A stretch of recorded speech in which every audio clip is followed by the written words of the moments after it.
यो चाहिँ हाम्रो बाङाको निवास होइन।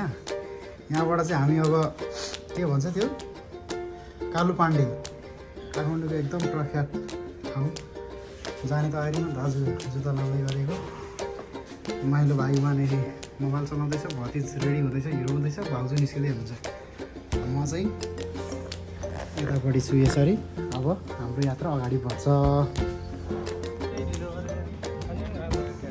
माइलो ज्ञान गर्दैछ ढिलो भयो भनेर।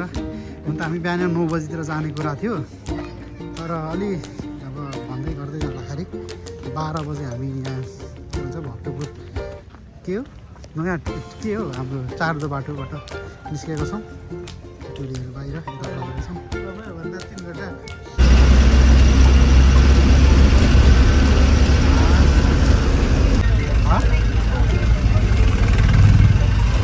के भयो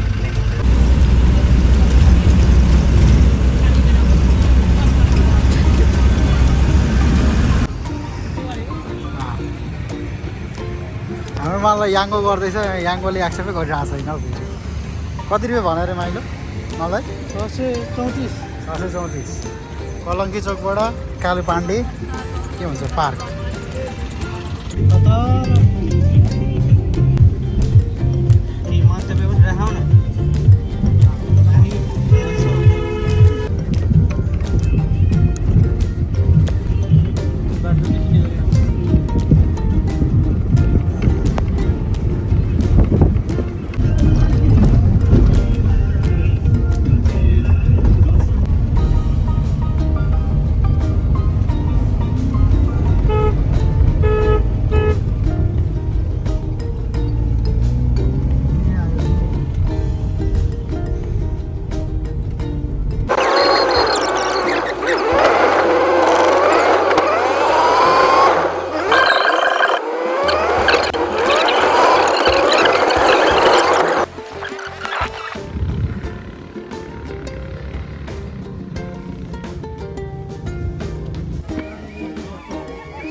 घाँस रहेनु होला